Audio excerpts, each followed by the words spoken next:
with the theme justice or else. And one of the things I am arguing is that that's no longer something we can take for granted. I don't think our people desire power in a collective sense. You see them. I think we desire other people to tolerate us. That's why we're going around talking about Black Lives Matter and trying to convince other people. So people who are desiring power act differently. You do things differently when your end goal is Black liberation and Black power than what we're doing right now. All right, and I get that, but I guess I kind of taken a different slant on that because, desire to me means nothing.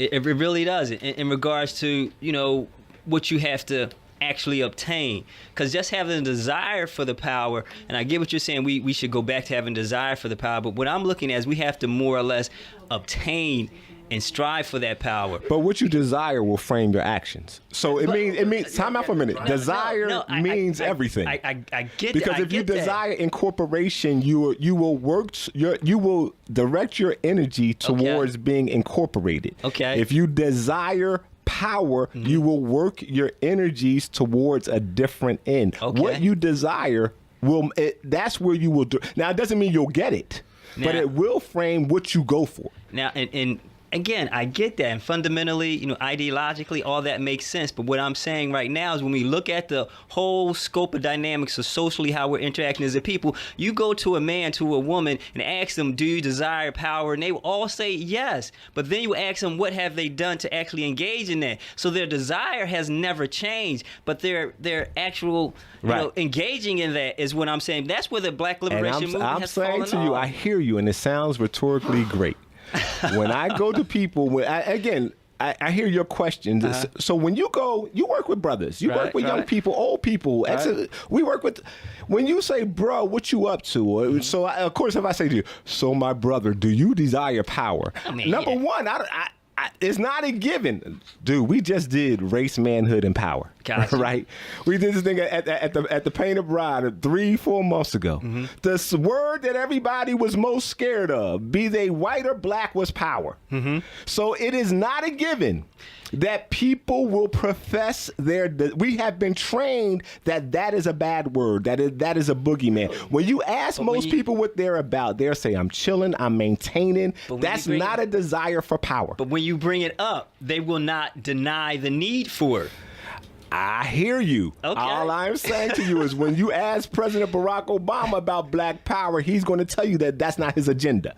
When you ask Mayor Michael Nutter about Black power, he is going to tell you it's not his agenda. So I don't know what world y'all are living in when y'all are saying that everybody will desire power, that particularly Black power. That is not a given, and that is the fundamental issue we have. That is not a given, and that was a definitive term because, of course, you don't want to always say everybody. So I get that, but my point still being is that when we ask a certain majority of people in terms of power and what they want, they're going to, for the most part, I'm going to believe they're going to say they want it or desire it without even putting any action towards it. So therefore, I'd be curious about Ace's, is that his name? Yeah, Ace's perspective on this. Ace, jump on in, partner. And your work again with the Urban League. What would you say? People that you speak with all the time, I'm going to use definitives. Okay. Not all the time, but of course, when you talk to people about power, not even using that word power, because as my brother Shomari once just said, we don't actually come out and say those words when we're talking to people, but an understanding people wanting to progress and be successful entrepreneurially or economically. When you talk to people, what is your sense that they want?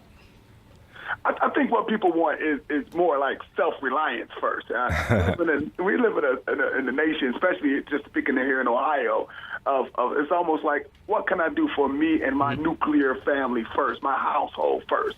And so I think they're looking at more self-reliance, self-sufficiency. What can I do to be successful?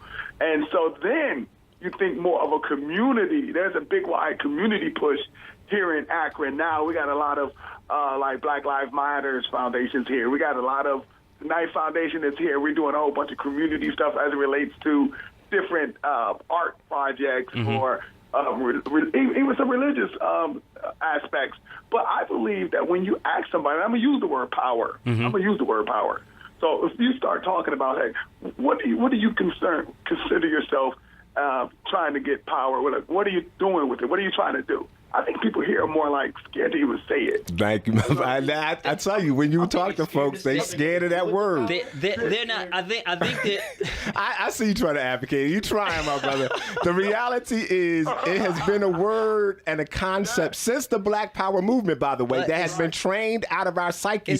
Time for a minute, because when you talk to old school civil rights folks, and this is one of the things going to Morehouse. I've been in the room with Abernathy. I've been in the room with Joseph Lowry and them, 30, 40 years ago, talking about, and old school civil rights folks will have this conversation with you if they're still around. They will tell you that one of the biggest shortcomings of the civil rights movement, this decade of the 60s and the 70s, was the move from civil rights to Black Power, because the call for Black Power threatened away all of our allies. And so I'm telling you, there is an innate fear for people who want to be incorporated into this society to talk about and deal with Black Power. Let's not minimize that. All right. For sure, we're definitely not minimizing, but I'm believing, and I thoroughly come to the point is that even though people desire and want power, they're not afraid of it. What they're afraid of is the Black power and the responsibility that will come with it. And everybody's looking for somebody else to be empowered, to give them the empowerment that they can have for themselves. This is Jeff Jones, you're reaching out for the brother segment of Shomari Show. You know you just agreed with me, right? I ain't gonna let you get away with signing off after you just agreed with me after arguing for 20 minutes. Now this is Jeff Jones signing. Let's go to commercial on that note.